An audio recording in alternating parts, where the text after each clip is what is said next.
The egg in the wreckage, the sky burned orange as the human ship fell from the stars. It didn't crash softly. It tore through the trees, ripped rocks in half, and exploded into a fireball. Everything around turned to smoke and silence. Only one man crawled out.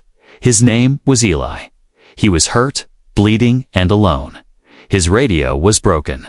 No signal, no team, no help.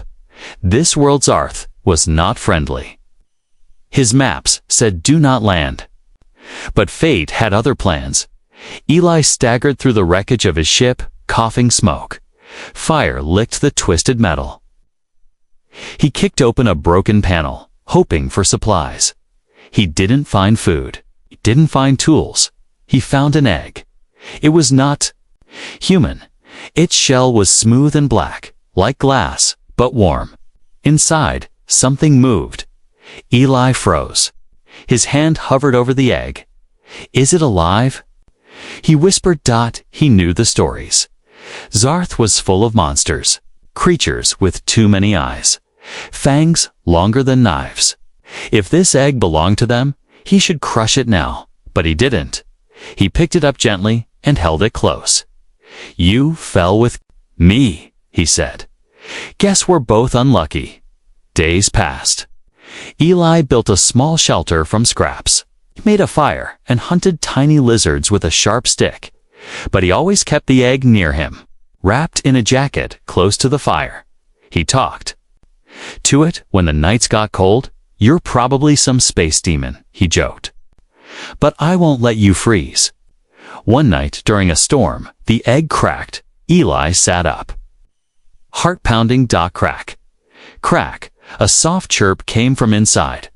Then it split open, and something blinked at him. It had two bright green eyes, tiny claws, and smooth black skin. No teeth yet. No wings. Just a little thing the size of a rabbit. Eli stared. The creature sneezed. Then it crawled into his lap and curled up in the morning. Eli made a decision. I'll raise you, he told it. I don't know what you are, but you're mine now. He named it Thorn. Thorn was strange. He grew fast, too fast. In 2 days, he was the size of a dog. He ran on 4 legs, but stood on 2 when excited. He chirped, purred, and sometimes hissed at the shadows. Eli taught him simple words. No, stay, eat. Thorn watched Eli's face, learning, copying, understanding. But something was wrong. Every night, the jungle got quieter. Predators stopped hunting near the crash site. The bigger monsters avoided the area. Thorn didn't act like prey. He acted like a predator, and the jungle knew it. One evening, Eli was out collecting water. Thorn followed, jumping over rocks, sniffing everything. Suddenly, Thorn stopped. He growled, low and deep. Eli turned fast. A creature stood in the trees, huge, covered in bone armor. 6 legs, red eyes, a night stalker. Eli's blood ran cold. It hissed, sharp and angry. Thorn stepped in front of Eli. Don't, Eli whispered. It'll kill you. But Thorn didn't back down. He roared. Not a baby sound, not a growl. A full roar that shook the trees. The night stalker flinched. Then, unbelievably, it backed away. It turned and ran into the dark. Eli stared at Thorn in shock. What are you? He breathed. That night, Eli didn't sleep. He sat by the fire, watching Thorn. The creature curled beside him, peaceful. Eyes closed, but Eli's thoughts raced. No. Animal scares off a night stalker. No baby learns human speech in days. No predator protects a human-like family. This isn't normal, Eli whispered. You're not just a creature. Thorn opened. One eye. Eli leaned closer. You're something special. Then he heard it. A drone, faint buzzing above the trees. He looked up. Something was watching. And far away, in a palace made of crystal and stone, an alien princess watched the screen in silence. That creature, she said to her guards, was thought to be extinct. Her eyes narrowed. If it lives, our kingdom will fall. Claws, teeth, and fire. The jungle was on fire. Trees burned like candles. Smoke curled into the sky. Ash rained down like black snow, and in the middle of it all, Thorn stood tall, his eyes glowing green through the smoke. But this is not where the story begins. It begins 2 days earlier with a scream in the dark. Eli woke with a jolt. Something was wrong. Thorn was growling, low and sharp. Not a baby's growl, a warning. Eli grabbed his metal spear, made from scraps of his broken ship, and stepped outside. Moonlight lit the trees. The night was silent, too silent, no birds, no breeze. Then he heard it sniff, sniff, sniff, coming closer. A giant beast stepped into view. Its body was covered in red fur. Its mouth dripped with green slime.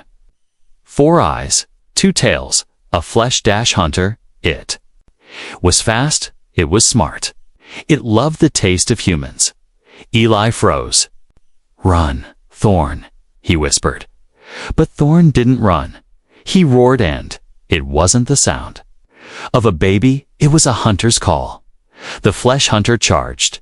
Eli raised his spear, but it didn't matter. Too fast, too big, Thorn leaped. He smashed into the beast's side like a falling meteor. Claws flashed. Teeth snapped. The jungle exploded with snarls and shrieks. Eli could barely see. He only heard the ripping, the breaking, and then silence when the smoke cleared. Thorn stood alone. The flesh hunter's body was broken, bleeding. Dead. Eli stared. Thorn looked back, eyes wild and afraid. "I didn't mean to," Thorn whispered. Was the first full sentence he ever spoke. That night, Eli didn't light a fire. He sat close to Thorn, who was shaking. "You saved me," Eli said gently, "but I killed." Thorn whispered, "I felt ... good when I did it." Eli was quiet for a moment. "You're not a monster," he said. "You made a choice." Thorn looked at his claws. "What if I make the wrong one next time?" Far away, in the great crystal palace, the alien princess watched the fight again on her glowing screen. Her face was pale. "That roar, ... she whispered. "It matches the old recordings." An old soldier stepped forward. His face was marked with scars. The creature is a Scarnix, last of the royal war beasts. Banned, hunted, erased. "But this one follows a human, the princess," said the soldier. Nodded. "And that makes it more dangerous." In the morning, Eli and Thorn packed their things. "Someone's watching us," Eli said. "We have to move." They climbed high cliffs, crossed rivers, and entered deep caves. Thorn was growing faster. He now stood taller than Eli. His back had armored plates. His tail had spikes. His teeth could break stone. But he still listened like a student. Still laughed when Eli told old Earth jokes. Still curled beside him when cold. He was more than a weapon. He was family. 3 days later, they found it. A strange sound, like a child crying, led them to a trap. A young alien girl, barely 12 years old, hung upside down from vines, stuck and bleeding. Predators circled below. Thorn didn't wait. He rushed in. Eli shouted, "No, it's a trap." Too late. A net shot up from the trees, wrapping around Thorn. The vines glowed. Electric. Thorn screamed. Eli ran forward, but guards surrounded him. Alien guards, sharp armor, spears in hand and behind them. The princess. Her silver robe shimmered. Her face was calm. "You have something that belongs to us," she said. Eli raised his hands. He's not your pet. He's not a pet, she said. He's a Scarnix, born for war, built to destroy. He should not exist. Thorn growled. In pain, still stuck in the electric net, let him go. Eli shouted. The princess stepped closer. If you love him, she said, don't make him into a killer. Turn him in. Now, Eli shook his head. He's not a killer. He will be, the princess replied. It's in his blood. She turned to leave. Tomorrow, she said, we return with soldiers and fire. The guards vanished into the trees. Eli rushed to Thorn and cut the net. Thorn was weak, but alive. I'm sorry, he whispered. You have nothing to be sorry for, Eli said. They're afraid of what you might become, not what you are. The next night, they didn't hide. They stood in the middle of the forest clearing, waiting. And just like she promised, the princess came, with 10 warriors, with drones in the sky, with fire on the ground. But Thorn didn't roar. He didn't attack. He stood tall. Between Eli and the princess, I choose, he said, not to be what you fear. The princess's eyes widened. He spoke their language, clearly, calmly. He made a choice. Then prove it, she said softly. Tomorrow, we test your soul. The creature that shouldn't Beatty desert wind howled like a dying beast above the cracked red ground. A black ship hovered, silent, watching inside it. The alien princess stood before a glowing screen, her silver robe fluttering. Her eyes stayed. Locked on one creature, Thorn, he shouldn't be alive, she whispered. Behind her, the elders of the tribe sat in a circle, their faces covered in gold masks. This is no ordinary Scarnix, one elder said. He speaks, he protects. He, chooses. Another hissed, that makes him even more dangerous. But he saved a child, the princess argued. He speaks our words. Don't be fooled, the eldest of them warned. The humans once bred monsters for war. Now one of their kind has awakened a nightmare. Back in the jungle, Eli stared into Thorn's eyes. You sure about this? He asked. Thorn nodded slowly. If I run, they'll hunt us forever. If I stay, maybe I can change their minds. You're not their pet, Eli said. I know, Thorn replied. But I'm not your weapon either. Then he smiled. Let me speak for myself this time. They walked together into the open desert, where a circle of alien guards stood around a large stone arena. The princess stood in the center. Eli stayed at the edge, hand tight around his spear. Your creature is being given a chance, said one of the guards. A trial of mind, not violence. Thorn stepped forward. A massive door opened on the far side of the arena. Out came a child, not an alien, not a human. A clone, a test. A fake, the child cried. Lost. Afraid then. A new door opened. From the shadows, a beast emerged. All teeth and bone. Its eyes burned with hunger. The test was simple. Would Thorn protect the child? Or would he return to what he was born to be? A killer. The crowd watched in silence. The child stumbled. The beast roared. Thorn moved fast, not to kill, to shield. He placed himself between the child and the beast. The monster lunged. Thorn didn't strike back. He held the child tight, wrapping his tail around it. The beast bit into Thorn's back. Blood sprayed. Eli shouted. The princess flinched, but Thorn did not move. He just whispered to the child, close your eyes. I've got you. After what felt like forever, the beast stopped. It circled, sniffed, then walked away. It had seen no fear, no challenge, no prey, only a protector. The arena fell into shocked silence, then slow clapping. One of the elders stepped forward, mask removed. Her face was old, wrinkled, eyes full of tears. "I once saw a Skarnix rip 20 soldiers apart," she said. "Thought they were nothing but war beasts." She looked at Thorn. "But now I see. They were just shaped by fear." She turned to the princess. "Let this one be free." The princess hesitated, then nodded once. But freedom comes with a price. That night, in secret, the princess met Eli and Thorn near the river. "Leave now," she said. "Tonight, I agreed to free him, but not you." Eli raised an eyebrow. "Why not me? He broke our law by protecting him. You taught him human thought. They fear you more than him." Thorn growled. "We won't run." The princess stepped closer. "Please. They won't give you another trial." Eli looked at Thorn. Thorn looked back.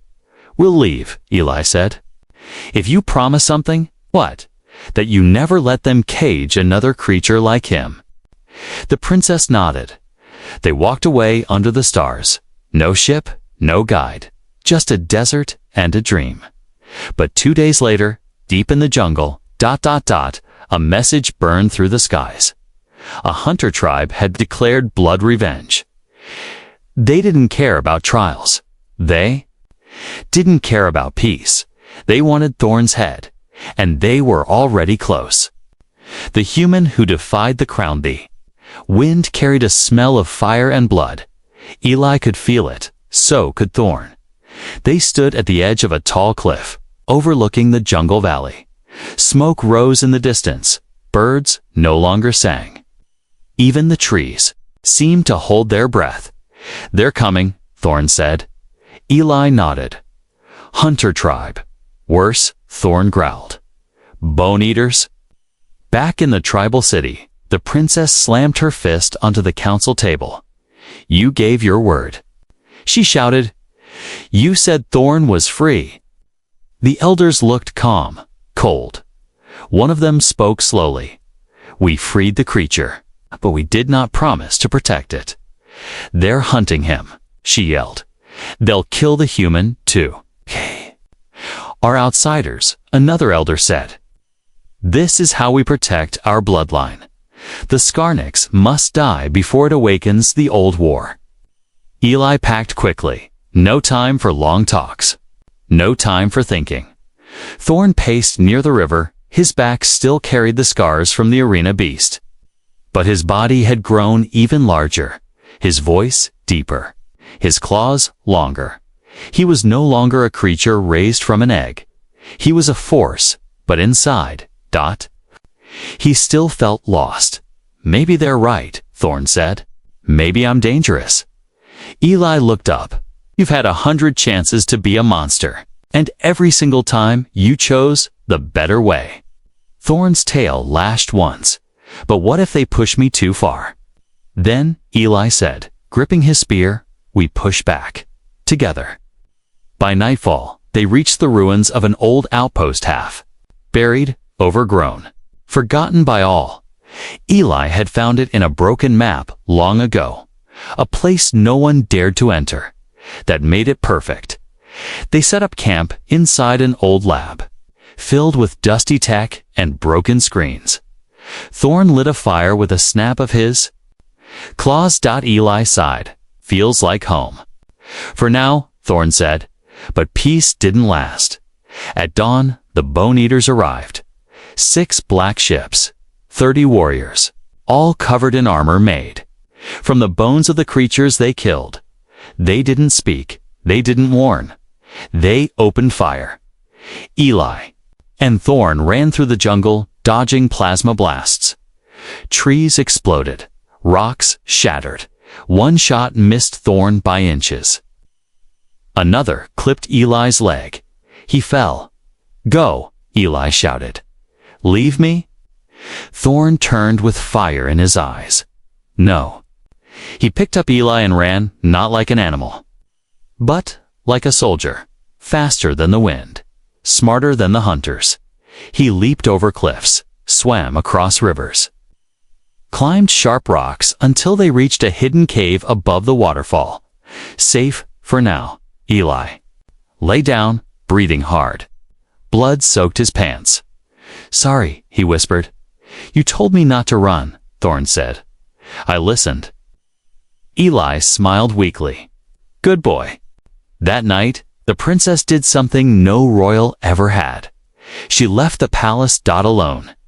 In disguise, she carried no guards, no weapons, just one small tracker. And her voice, she reached the waterfall cave just before sunrise. Thorn saw her first. His claws flexed. His tail raised. I came to help, she said quickly. Thorn didn't move. She held up the tracker. They'll follow me. In 10 minutes, you have to be gone by then. Eli coughed. Too late for running. The princess stepped forward, then let me do something right. She knelt before Thorn. I was taught your kind were evil, born to destroy. But I watched you shield a child. I watched you carry a man. I saw your soul. She looked into his eyes. I'm not here as a ruler. I'm here as someone who is wrong. Thorn lowered his head, slowly, softly, forgiveness. But 10 minutes passed, and the jungle exploded. The bone-eaters fired into the cave. Rocks rained down. Eli and the princess were pinned behind a wall. Thorn stood. Lone, he could flee, or he could fight. He closed his eyes and chose. He leaped straight into the fire. His roar split the sky. Guards screamed. He ripped through armor, dodged shots, knocked down to ships. But he didn't kill. He struck hands, not hearts. He shattered weapons, not skulls. He fought like a guardian, not a beast. And when the last bone-eater dropped his blade, they all looked at him with awe, not fear. The princess stepped into the broken battlefield, her dress torn, her crown gone. She looked at the human, then at the Skarnix, and she said, the one who defied the crown has now become its protector. The hunt begins. The jungle was quiet again, too quiet. Birds did not sing, wind did not blow. Even the trees stood still. If they feared to breathe near Thorn, he stood at the edge of the shattered battlefield, his body covered in bruises, burn marks, and dried blood. Around him lay broken weapons, crushed armor, and pieces of shattered drones. He had fought with restraint. He had spared lives, but not everyone saw it that way. Inside the royal healing tent, Eli lay on a bed made of thick vines and soft leaves. His leg was wrapped, and his head rested on the princess's cloak. He blinked awake. Thorn sat beside him, staring at the floor. You stayed? Eli asked, his voice weak. Thorn didn't answer. The princess stood in the corner. Her face was pale, tired, still holding the dented crown she refused to wear. They want war, she said quietly. Half the council now calls you a threat. I didn't kill anyone, Thorn muttered. They don't care, the princess replied. You want to fight, they couldn't. That's enough to scare them. Outside, deep in the mountains, the warden of hunts sharpened his blade. He was tall, ancient, and known by one name only. Gravel. He was no royal. He answered to no council. His job was simple. Hunt what should not exist. He'd hunted the last Skarnix 500 years ago, or so. He thought now a new one had risen. One that spoke. One that protected. That made it worse. Kindness, Gravel said to his wolves, is the final trick of monsters. He strapped on his bone armor. Let the hunt begin. For the first time in days, Thorn stood before the palace gates not as a prisoner or threat, but as a guest. But the guards still held their weapons tight. The princess led him through the crystal halls. Statues of heroes lined the path. None looked like him. Why do they hate me? Thorn asked quietly. The princess paused. 'Cause you remind them of what they buried. Thorn looked at one statue, A scar nicks fangs out, wings spread beneath. It, a plaque read, "The end of the first age." "They used to worship us?" Thorn asked. "No," the princess said. "They used you." In the great hall, the council met in shadows. Some wanted Thorn banished. Some wanted him caged. A few brave ones asked for peace. But one voice cut through them all. Grav. He stepped into the chamber without being called. His armor dripped with black markings. His hands held a hunting spear made from the spine of a fallen beast. "Words are for weak bones," he growled. "Let the creature be judged in the only true way." The council fell silent. The princess rose. "He's more than a beast." Gravel laughed. "Then let him prove it. ... Again." That night, Eli and Thorn sat by a hidden spring. The moon shone. Through the leaves, Eli looked at his friend. "You don't have to keep doing this," he said. "You already proved who you are." Thorn didn't speak for a long time. Then, softly, he said, "What if this is my story now?" Eli frowned. "What do you mean?" Thorn's glowing eyes reflected the moonlight. "I was born in fire, raised by war, hunted by fear." He looked at Eli. "But you taught me choice." He stood. "If they want to see what I am, I'll show them." The next morning, the hunt began. But this time, Thorn was not the prey. He stepped into the ritual pit at sunrise. No weapons, no armor. Across from him, Gravel waited, his blade humming with red energy. The crowd gathered in silence. The princess stood on a high platform, her face unreadable. Eli stood beside her, leaning on a crutch. Eyes locked on Thorn, the horn blew. Gravel charged, Thorn didn't move. The first strike came fast. Gravel's blade slashed Thorn's chest. The second strike came fast across the back. Thorn stumbled. Eli gasped. "Fight!" Gravel roared, but Thorn didn't. He only raised one hand. Open, peaceful. The crowd murmured draff. Yule hesitated, and that hesitation cost him. Thorn stepped forward, not to kill but to disarm. He knocked the blade away, grabbed Gravel by the wrist, and whispered, "I am not your monster." Then he dropped him. Didn't strike again, didn't roar, just walked away. Silence filled the pit. Even the wind was still. The princess stepped forward. "Are we done fearing the shadow of the past?" she asked. No one answered because they knew the hunt was over. But the real war? The war for truth was just beginning. Blood on the throne room was silent, not peaceful, tense. The golden seat at the center stood empty, covered in shadows. Cracks ran through the floor beneath it. Symbols on the wall flickered, faded. The throne was old. The lies around it were older. Thorn stood at the foot of the steps, tall, calm, eyes glowing green. Beside him, Eli limped forward, a crutch under his arm. And in front of them, the princess, head held high, walked into the center of the room. "The trials are done," she said loudly. The people saw the truth. He protected. He showed mercy. "What more do you need?" Around her, the high council sat like statues. The elders whispered among themselves. Then one stood elder Vask, the oldest and coldest of them all. He looked down at Thorn. "A monster can wear a mask," Vask said, "but it still has fangs underneath." "We all have fangs," the princess replied, "but we choose how we use them." Far below the throne room, deep in the hidden chambers of the palace, something stirred. A secret chamber, a locked vault. A whisper from the past. A cloaked figure pressed a black crystal into the control wall. The vault opened inside. Something pulsed, alive, cold, forgotten. A massive skeleton twice the size of Thorn, chained in glowing steel.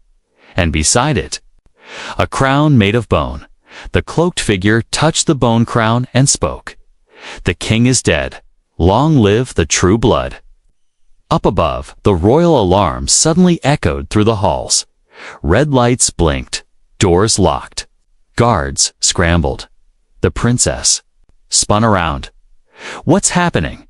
A guard ran in, breathless.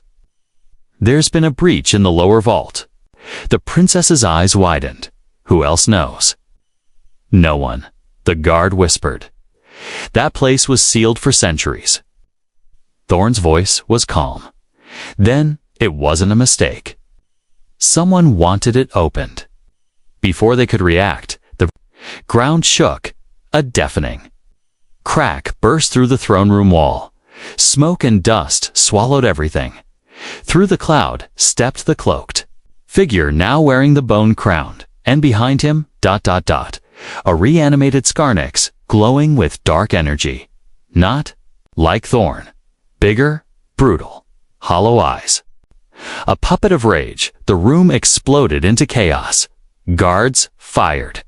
The creature didn't flinch. It swung a tail like a whip, sending 3 soldiers flying. Thorn stepped forward, claws out. "Don't," Eli said weakly. "I have to," Thorn answered. "That thing is not alive. It's pain given shape." He ran toward it. The 2 Scarnix clashed like titans, claws scraped, teeth snapped. Roars shook the ceiling. But Thorn didn't fight wild. He fought smart. Eli had trained him, taught him to think. He dodged, blocked, moved with purpose, but still he bled. The princess chased the cloaked figure through the palace.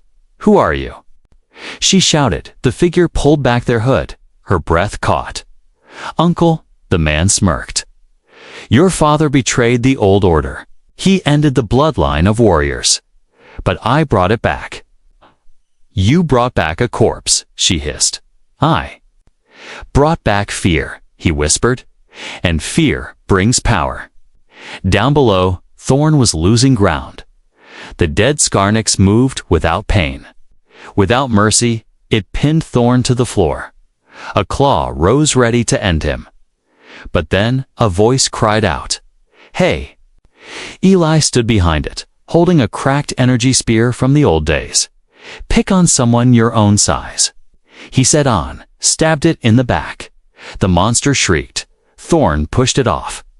Together, man and beast fought as one. Thorn bit down on the monster's arm. Eli slammed the spear into its chest. Light burst from its core, and it fell still in the silence. The bone crown rolled across the floor. The princess picked it up. Her uncle lay unconscious, bound by her guards. She stared at the crown, downed so much pain born from this one object. She turned to Thorn and handed the crown to him. "You decide," she said. "You earned it." Thorn looked at the crown. It was cold, heavy. He remembered the roar of the dead. Scarnix, the fear in the eyes of children. He placed the crown on the floor, and crushed it. Under his foot, the crowd gasped. The past was broken. The future was now his. The choice a single crack echoed through the royal hall. The bone crown shattered beneath Thorn's foot, its broken pieces glinting like ash in the morning sun. The silence that followed was heavy. No one spoke. Not even the guards at the center. Of it all, Thorn stood tall, clawed hands open, green eyes glowing not as a beast, but as something new. Eli leaned on his crutch, bruised and bleeding but smiling. He had seen it all, the rise of fear, the return of the dead, and now a creature making his own future. The princess stepped forward. "You could have taken the throne," she said softly. Thorn turned to her. "I don't need a throne. I need a world where no one else is raised in chains." Her voice was quiet. "And if that world doesn't exist?" Thorn looked around the room, at the council, the warriors, the broken statues of the old kings. "Then I'll build it." Outside, the people of the city waited, not in anger, not in fear, but in silence.